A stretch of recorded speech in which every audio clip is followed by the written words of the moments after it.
What is going on, guys? So today we got a pretty nice day. Last time we tried to work on the green truck, it started raining, so I'm gonna take advantage of the nice day we got and get some work done on this thing. Really don't got much left. We got, finished the fuse block deal for the ignitions. I need to hook the transmission plugs back in. That's all done. I need to put the starter in. And there's a couple more pins we got to figure out, but I figured since it's a decent day today, the sun's out, we'll work on this guy. So this is the harness I was referring to in my last video. This is the four-wheel drive harness. This goes to the front diff and the transfer case. I guess you didn't need to pull it off. I thought it was all one harness when I was taking everything out of the engine.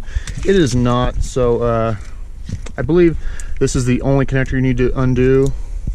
This goes to the main harness, which comes up here to the four-wheel drive buttons and whatnot.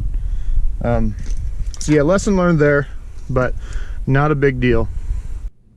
And also in the last video I was talking about how these pins are worn out. You can kind of see that one is cracked and worn all the way through, and the door check roller is completely bent backwards, so this thing wasn't even hitting it.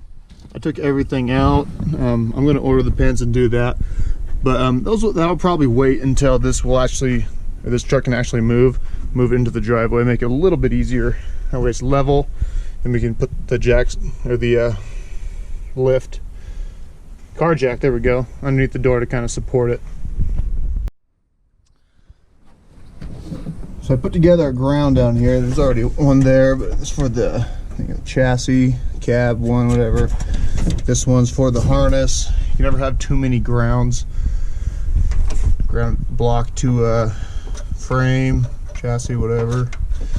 There's another couple grounds in the back, ground over there. Grounds. You can't have too many. O2 sensor that can go down there.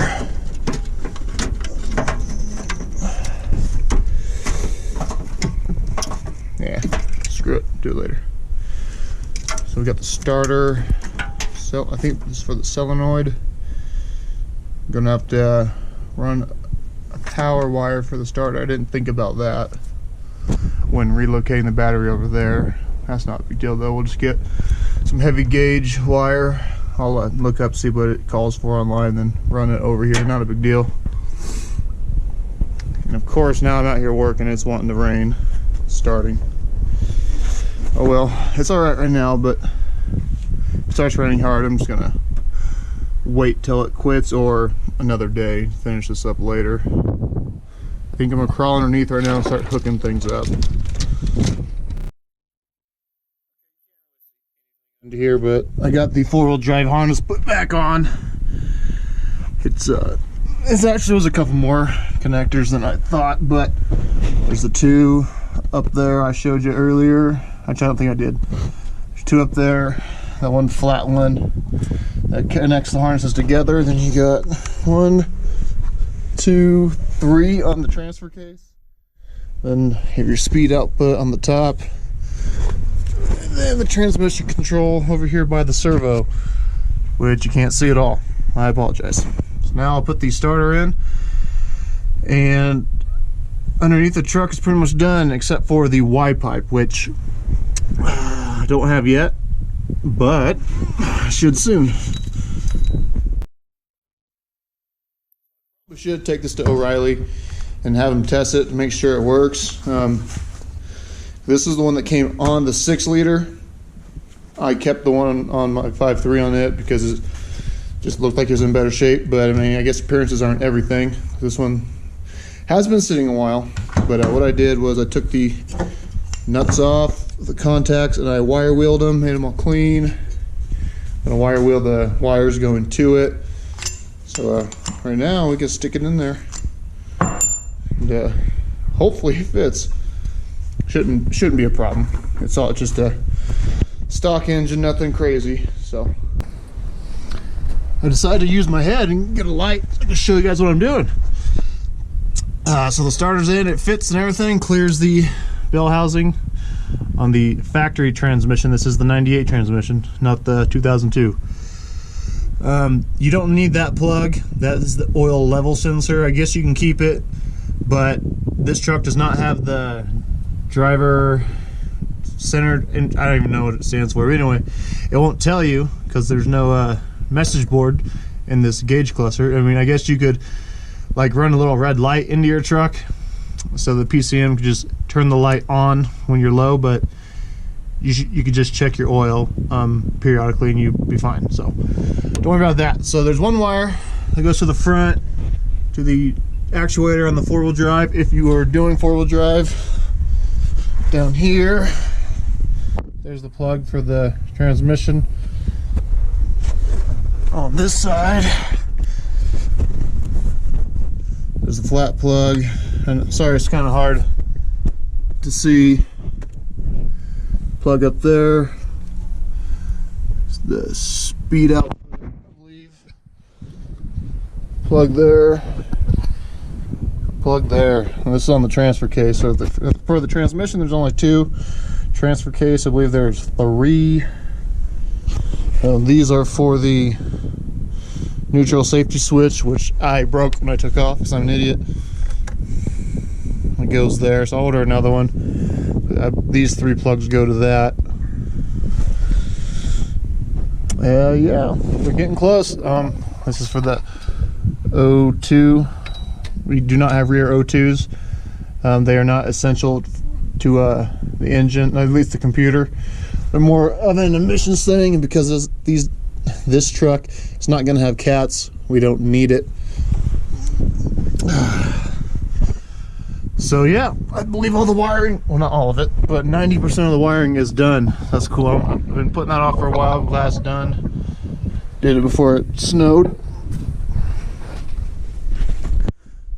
Because once it snows, I'm not getting underneath of that. So hopefully we get the Y pipe before it snows too. Get the exhaust hooked up. Hooking those wires up alone, I mean just that alone cleaned up this engine bay quite a bit, because we had a lot of wires sitting up here that needed to be plugged in. For the top end, we still have the oil pressure sensor, which you get the factory one for this one, and you get the adapter for the LS block to the pipe thread for the old school 350. This is my old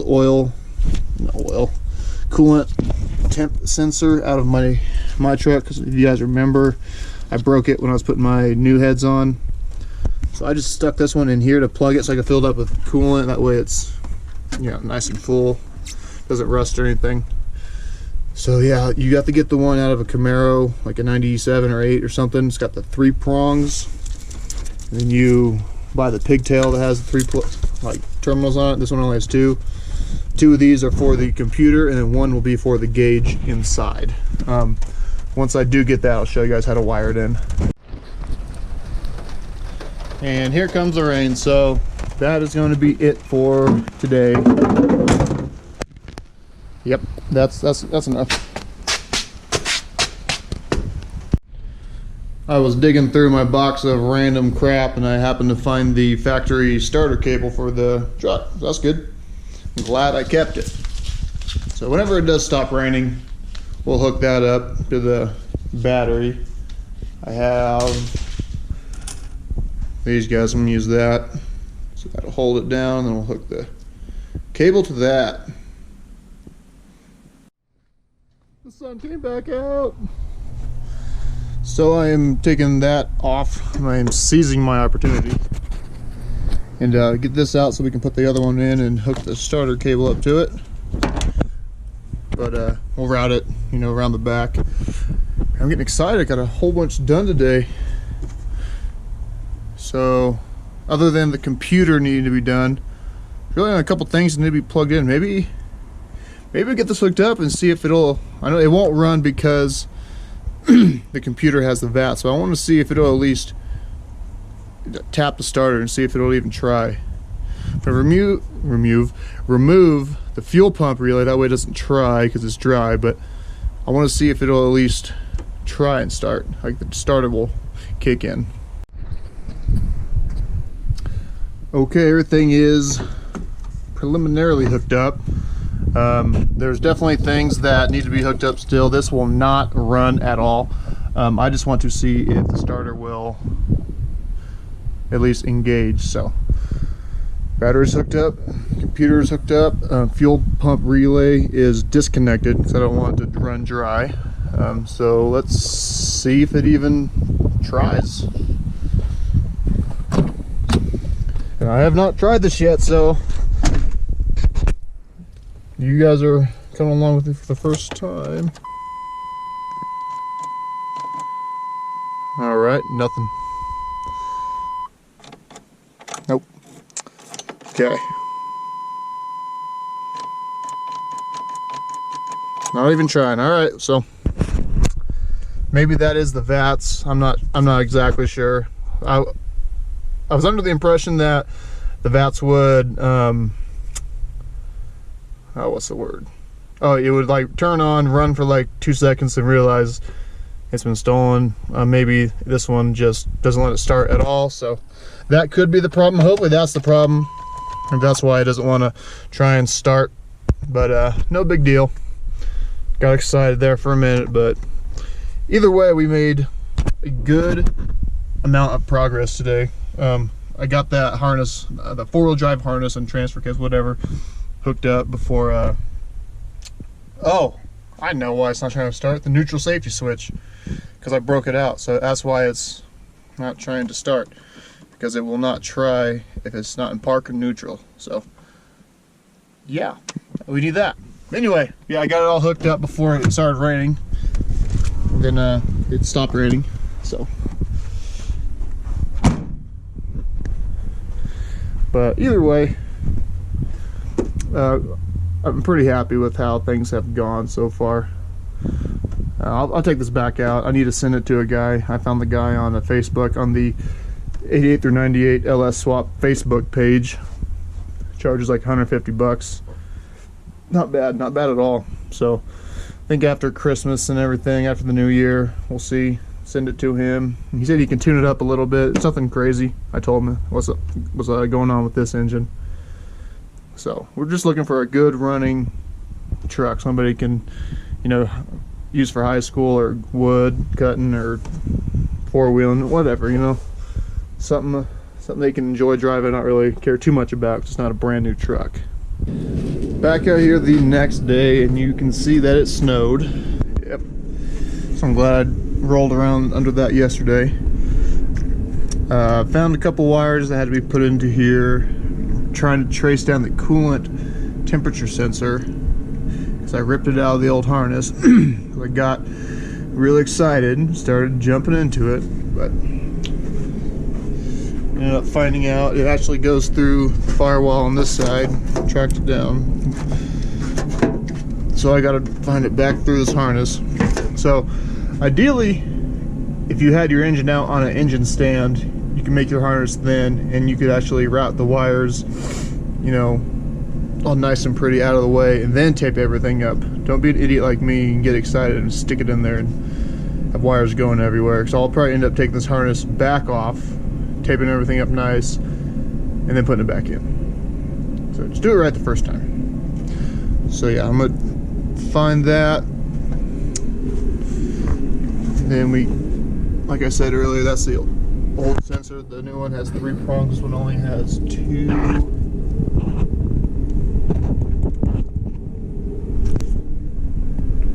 So once we do that, and yeah. And I found out that I did not have power hooked up to the computer.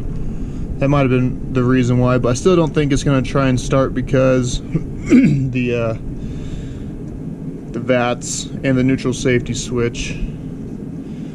But we are closer. We are closer. So, and I think I'm going to call it a day, or wrap this video up. I appreciate you guys stopping in. I'm kind of cold, so I'm going to go inside and warm up. And yep. Thank you for stopping in. Like, subscribe, and I'll see you guys next time.